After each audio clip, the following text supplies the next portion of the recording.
Isang malaking pasabog ang inilatag ng Prime Video matapos opisyal na inanunsyo ang eksklusibong pagpapalabas ng kapamilya serye na The Silent Noise simula March 20. Agad itong naging usap-usapan sa social media dahil sa nakakaintrigang poster at sa matapang na tagline na "Silence is the loudest noise". Marami ang nagsabing paunang tingin pa lang ay ramdam na ang bigat at lalim ng storya. Ang serye rin ang nagsisilbing grand comeback ng tinaguriang reyna ng drama na si Angelica Panganiban matapos ang ilang taong pamamahinga sa paggawa ng teleserye. Muli siyang haharap sa isang proyektong tiyak na magpapakita ng kanyang husay at lalim bilang aktres. Excited ang fans na makita siyang muli sa isang matinding drama.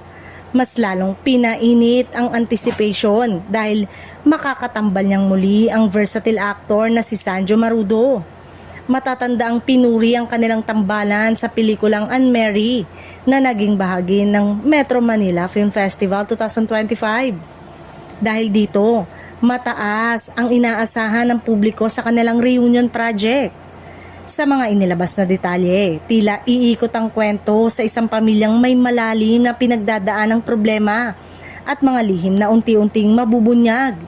Ang tema ng katahimikan at hindi nasasambit na katotohanan ang magsisilbing sentro ng serye. Bagay na siguradong nakakaantig sa maraming manonood. Hindi rin pahuhuli ang powerhouse cast na kinabibilangan ni Mylene Dizon, Joem Bascon, Saijan Haranilla at Muntia Orquia. Sa ganitong lineup, inaasahang magiging emosyonal at punong-puno ng tensyon ng bawat eksena. Ang The Silent Noise ay isa sa mga malalaking handog ng ABS-CBN Studios ngayong 2026.